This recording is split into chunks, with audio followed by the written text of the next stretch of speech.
Hey, what's up, everyone? Welcome to the Mindset-Conquest Podcast, where every week I'll be joined by a special guest who will be sharing what they've experienced as the biggest failure in their life, but most importantly, the lessons that they've learned from that experience.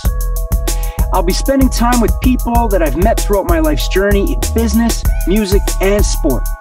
And the goal is to provide listeners like yourselves with the motivation needed to get through all of life's challenges and learn not to be afraid of failure, but rather to embrace it. Please like and subscribe and enjoy this episode. I'm Chris Atwell. On today's episode, I'm joined by Justin Kinch. Justin is a multi-hyphenated creative with a background in design, fine arts, music, and professional wrestling. He currently works in film and television, developing and producing top-rated content for some of America's most popular broadcasters. Welcome to today's episode of the Mindset-Conquest Podcast. I've got a very special guest with me today, Justin Kinch. Justin, how you doing, man? Man, I'm doing great. It would be great if these schools would open back up a little bit sooner, but otherwise I'm doing good, man. What can you do about it, right? So getting through it and rocking and rolling, man. Yeah, for our listeners who may not know, we're located here in Ontario, Canada, and we're in the middle of this Omicron coronavirus pandemic. And once again, we're experiencing some mandated lockdowns. And unfortunately, our kids are home and doing some online remote learning, which, you know, is challenging not only for the kids, we feel bad for them, but for us parents as well, as we run through our days and our routines and our work lives. So I feel for you, man. Yeah. I think everyone's on the same page with this stuff now. So we're all everyone is just like, you know, you look at each other and you're like, yep, you know, yeah. We're in this together. We're in this together, man. Exactly. So Justin, why don't you tell me about yourself, who you are, where you're from, what you do for a living, all the good stuff. I am, first and foremost, I'm a dad. I have two kids. I have a 6-year-old daughter and an 8-year-old son. We live on the east side of Toronto. I have them all the time, you know, so lots of dads have them sometimes. Lots of dads have them all the time too, you know, and then there's like whatever. But I've been a solo parent for a long time. I have a partner now who's really excellent. But, you know, first and foremost, I'm a dad. That's my identity and the filter through which I make every decision in my life. It's through my kids.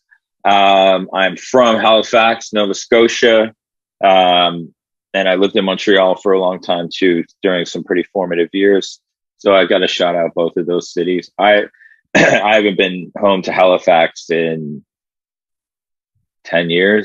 Wow. Okay. But I've been to Montreal a little bit more recently. That's where my people are, you know, like it's hard to justify taking a trip down home when I'm just going to hang out with my parents, when I can fly my parents here to Toronto and then do really cool stuff with them here instead of, you know, the same stuff. I lived in Halifax till I was in my mid-20s. So I feel like I've done it all, you know, so right. I don't really ever like to go home. I work always have in various creative endeavors. And I started out in music. That was my job sort of in high school. I was in a band. And then after that, I got into doing design, graphic design and illustration and all kinds of, you know, visual art, I guess. And I did that. I worked in publishing, laying out magazines for years. And then, and like advertisements and stuff, but mostly magazines. Okay. And then, from there, I realized that it was like 2005. Magazines were not the most innovative or interesting place to work. Kind of getting a little archaic, I guess. Print, yeah, print design. And I remember being like, this internet thing, I'm not too sure if that's ever going to really take off. So I'm going to stick with print design. And then, and boy, were you wrong. Well, and it was something you could be nerdy about, right? Like it's designing for print is different than designing for the internet. You can just do whatever you want. And then that's like, well, what do I do? But when you're designing for print, you have a set of limitations, and that immediately you're like, okay, I have to consider these 5 things. Then you're solving a problem. Then you're actually using your creativity. So I just found it to be more of an interesting way to work. Right. And unfortunately, it was, a skill that used to be highly specialized, and it wasn't anymore. People were pumping out designers left, right, center, and there wasn't that much work.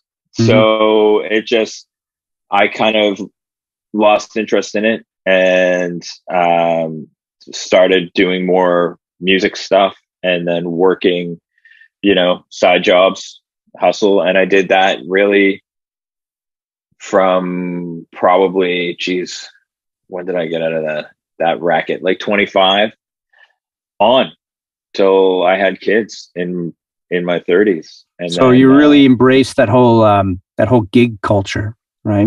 Yeah. I had to, and I took some weird ones, and then also some cool ones like shows, performing, doing the stuff that I love to do, making music, and then just like working random side jobs on, from Craigslist or whatever. I could not and never really did fit well into this office, strict sort of someone watching the clock. We're buying your time. You come in, you sit down, and everyone's like, yes or no. So like I don't engage with life that way. I don't, that's like, if you can do it, awesome. 'Cause you'll probably be a lot more successful than me, but I can't.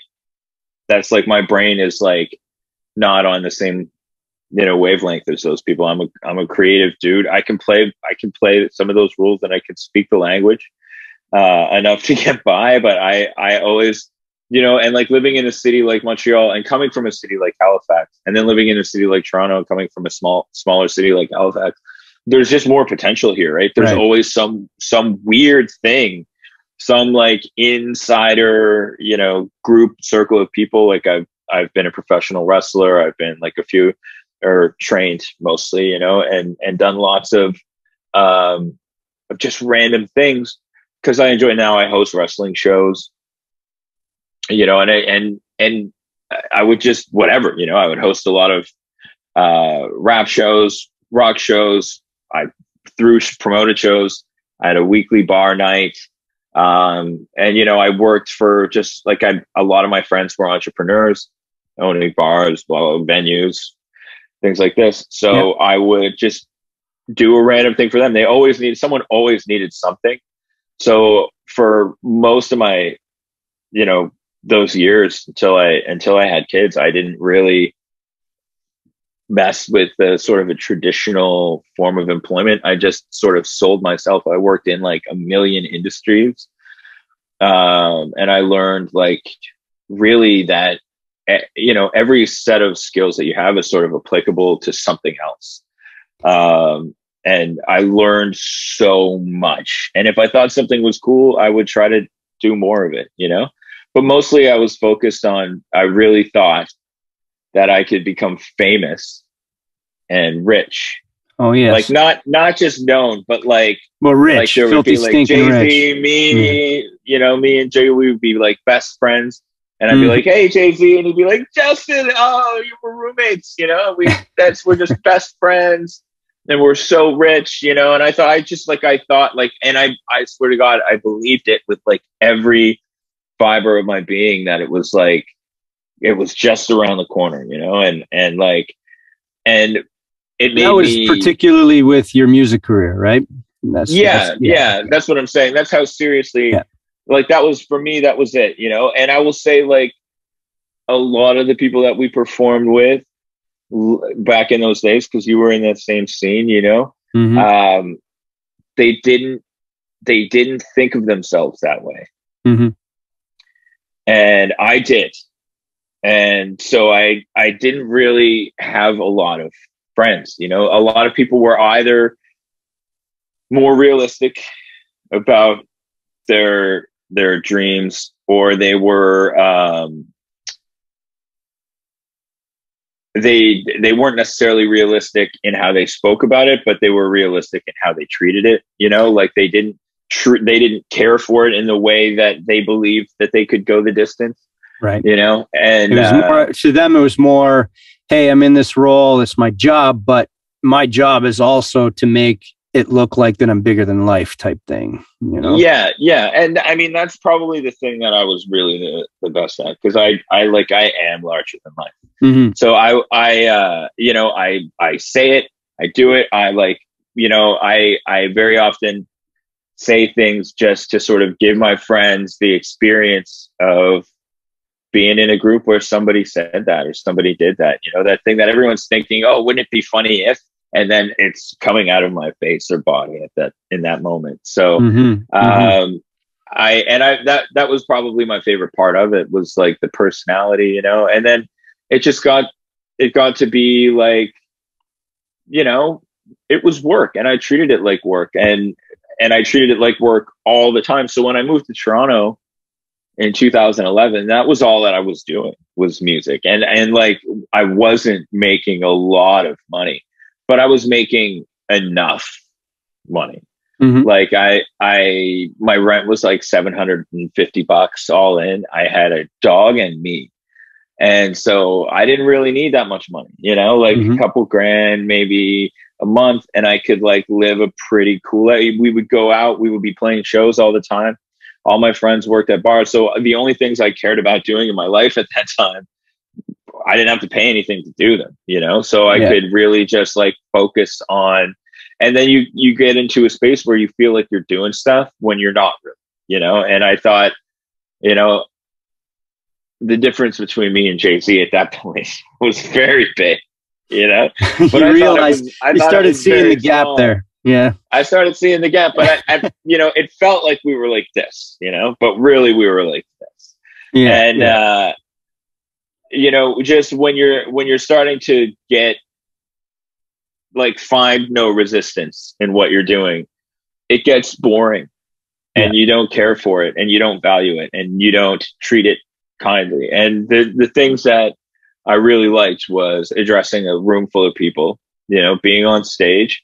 And, a lot of guys, especially people that we know, they bring their boys up with them. They're like 4 or 5 guys deep.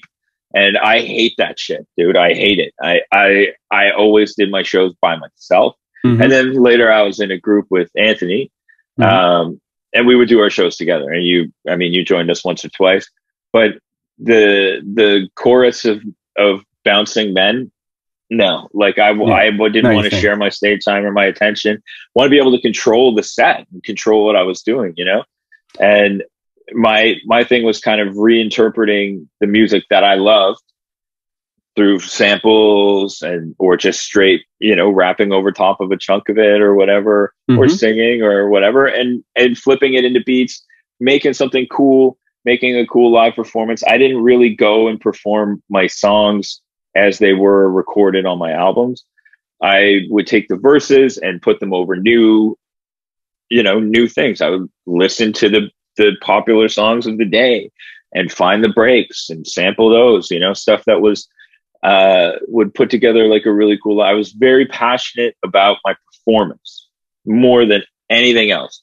I'm also a studio nerd, so I like that stuff too, but there were two separate kind of beasts for me, and a lot, like a lot of guys, they put out a lot of content. Like my rap career, or whatever you want to call it, really spanned from like 2002 to 2013 or 14.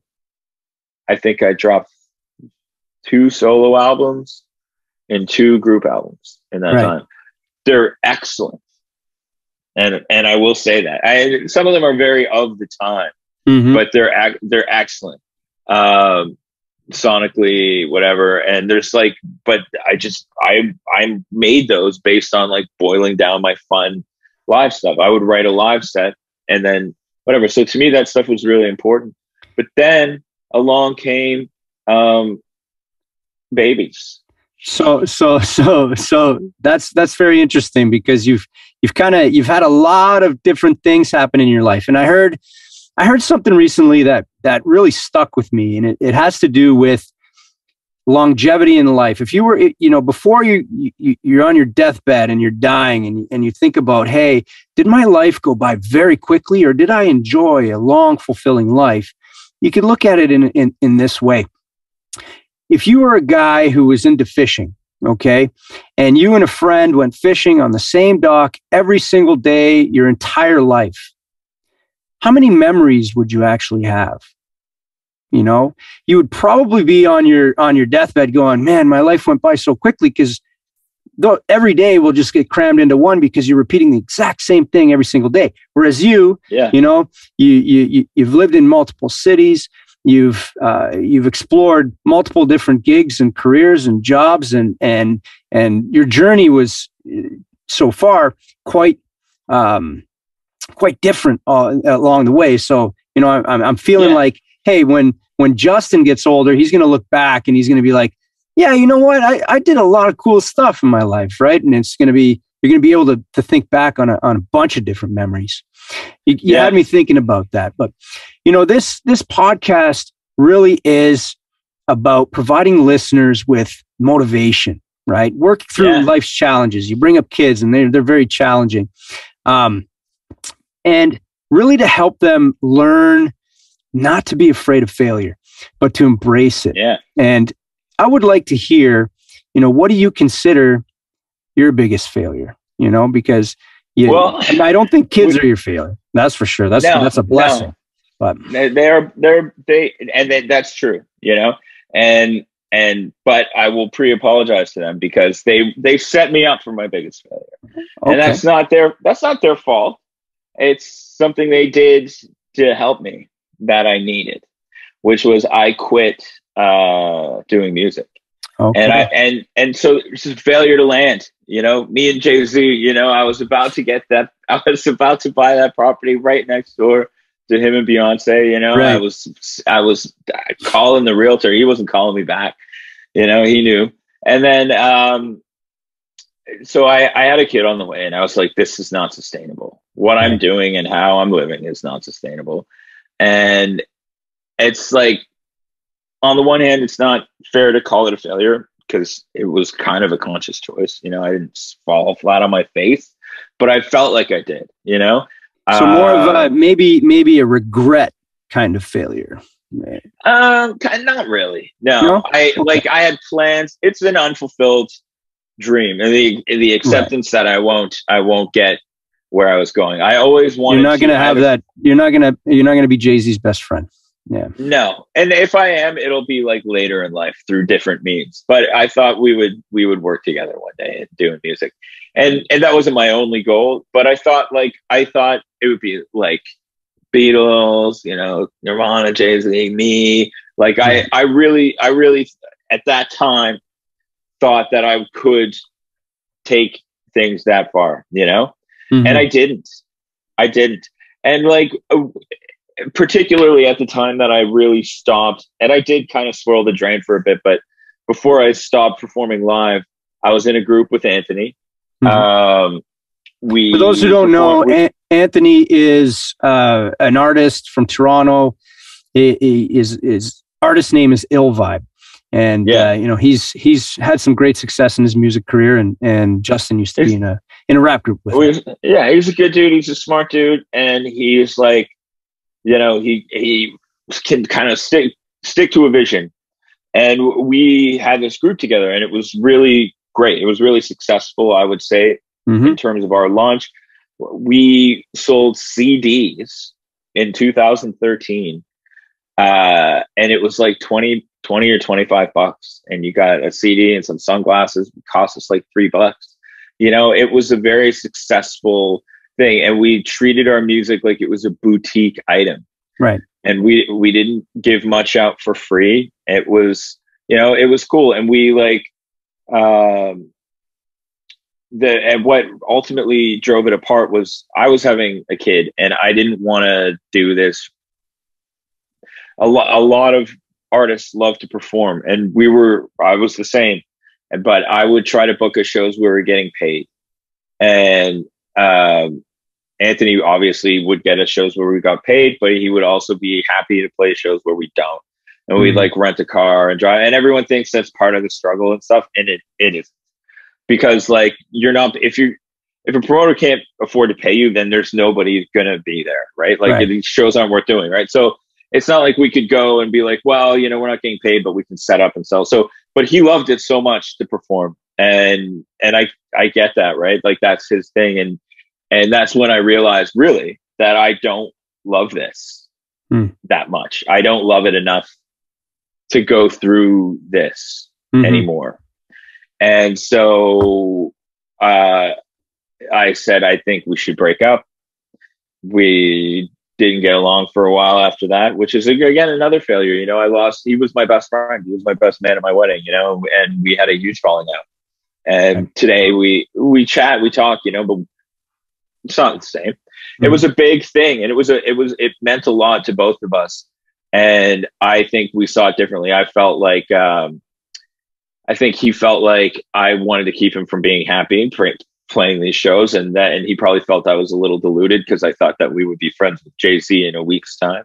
And I wanted only to do things that were financially worth it at the time. And I was a little bit panicking. And then I think he was a little bit selling himself and me short. And the way that it felt to me was that he felt like this thing we built wasn't good enough. And then I think he probably felt that I felt the same way, but differently, because I didn't want to perform as much. Right. So it basically, the communications failure led to a failure of our business partnership. And for me, that was always going to be my last run at this thing. We put a lot into it. I couldn't care about anything else more than that creative. Like I couldn't go back and do the whole, like, let's come up with a concept, a look, a style, a sound, and then play it and test it and run a bunch of shows and make it perfect. You know, I couldn't fucking do it again. And I quit music entirely, spectacularly. And then really didn't, I really kind of didn't adjust well to life afterwards. You know, it was like, it was hard. Sounds like it was hard. That's what you knew. That's what you wanted. That was kind of your life's desire. And all of a sudden gets taken away from you. Right. I threw it away, but I threw it away. And then I was like, fucked very bluntly. Like it was all I knew. None of the skills I had were immediately transferable, or I didn't know that they were. So, and I had a lot of time on my hands. So I started doing some of the odd job things I used to do. And I was doing all right, like better than I was with music, because at least there was always, every single day I was doing something to make money. I tried managing artists. Didn't like it. I tried running my studio, recording other people. Didn't like it. I just drank, and like a lot. And then I don't drink anymore. But this was like the beginning of the end of the healthiness. Right. And then, but randomly, one night I was socializing, and met some people who work in the industry I work in now, in TV and film. And I got some gigs working, you know, early on. And TV is like, for me, it's like really, even more than music, it's something that's kind of like always, it sounds weird to say, but it's like always been there for me. You know, my parents were busy and they worked a lot. My mom was sick when I was a kid, so I spent a lot of time in front of watching TV. Yeah. And like not just going, oh, this show, but like commercials. How does this work?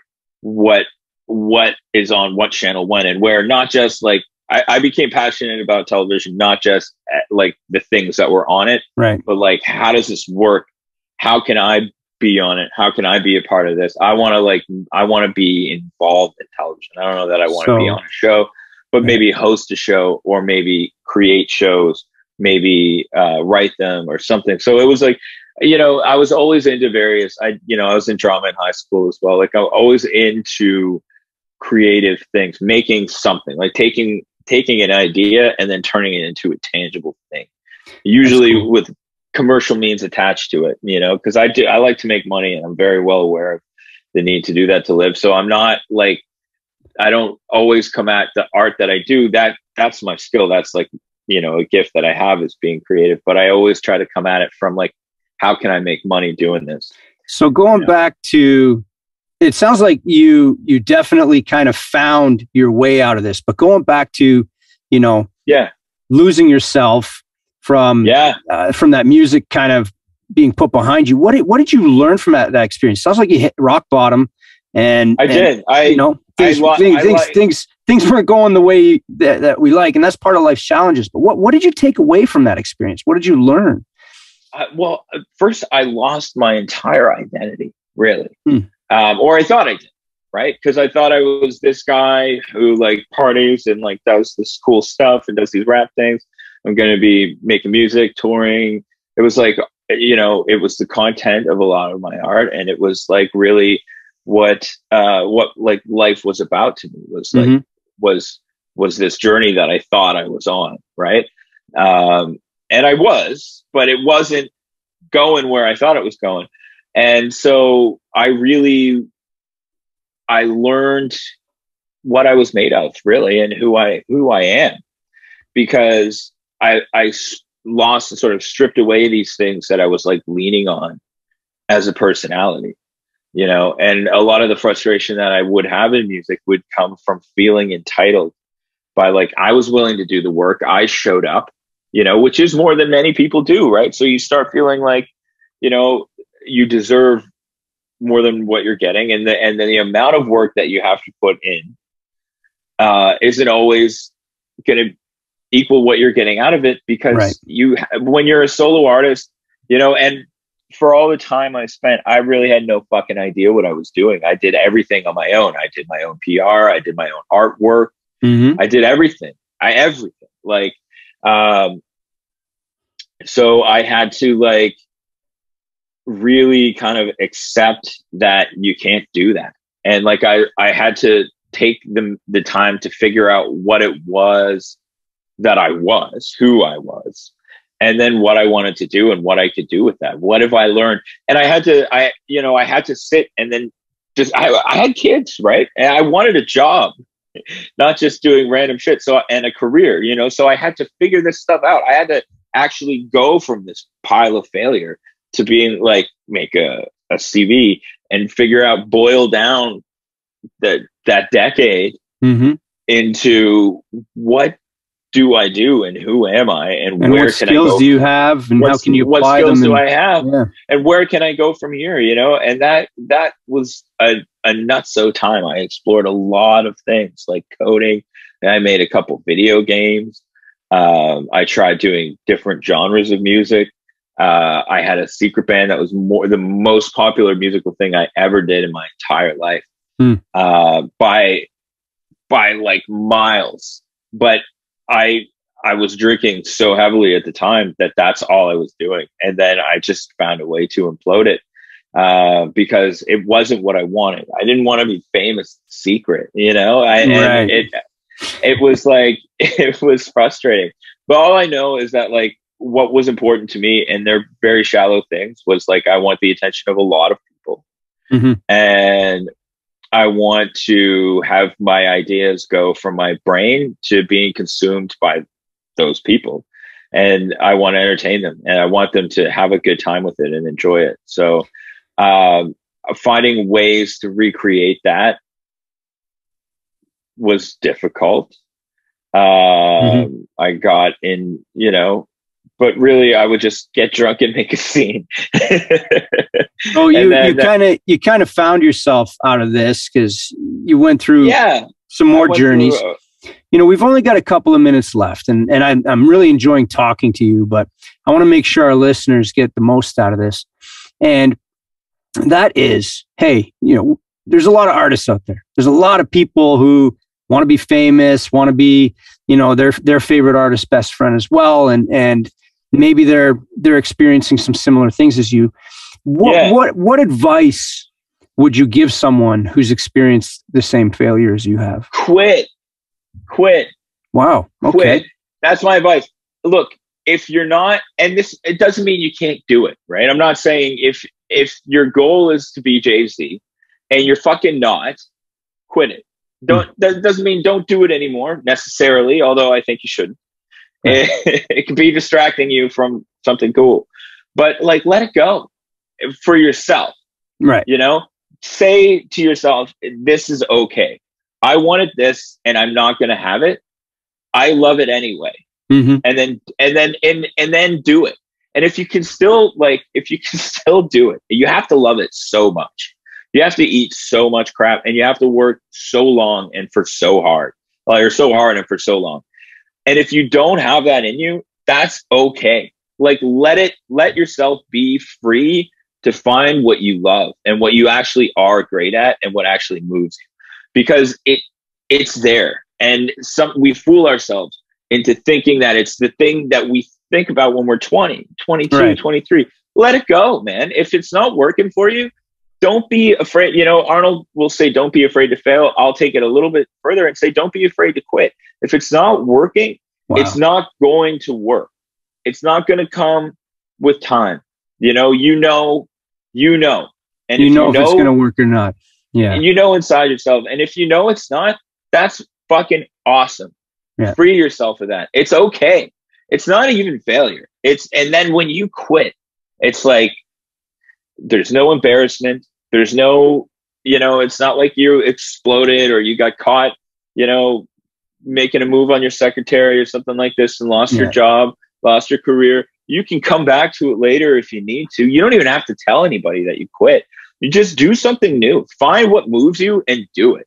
Because if you are doing, especially creatives, if you're doing something cool, it can be hard to let it go, especially if you got a little audience.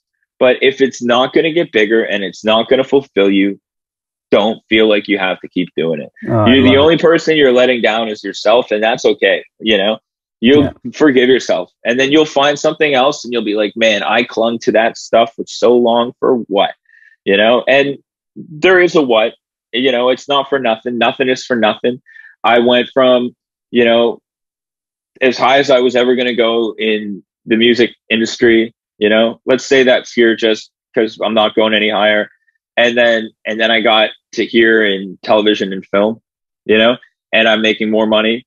I'm feeling more fulfilled. And now, about here, starting to climb. I'm starting to climb, and I'm just at the top of this climb, and I still love it. And now there's chase, and there's like all of this stuff. I have all of these goals where, like, in music, I really kind of fulfilled most of them, and then the other ones were too lofty, and they had to be, because if they weren't that lofty, I wasn't going to be pleased with myself. If I was making $40,000, $50,000 a year doing music, wasn't going to cut it for me, man.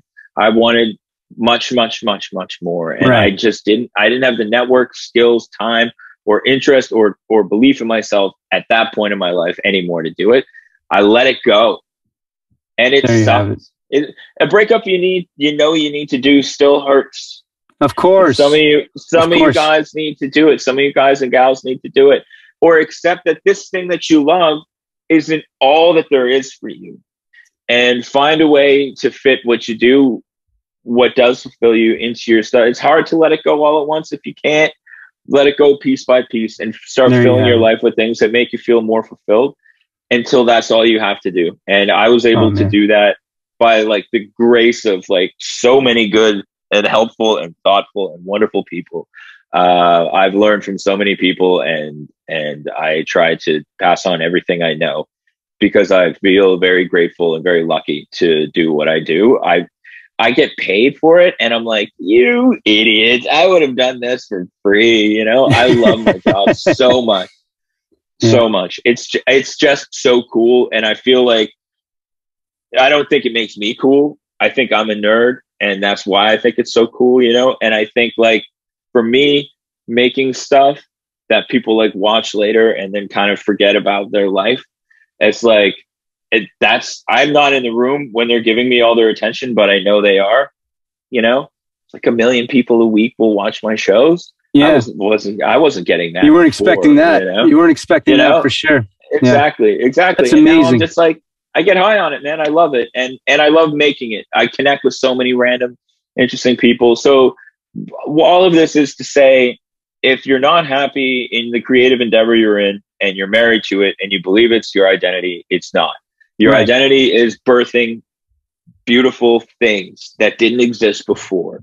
And you can find a way to do it that will fulfill you psychologically, financially, and make you excited about life. And if you've reached that point where you're not feeling that way, let it go. It's okay. There you have it.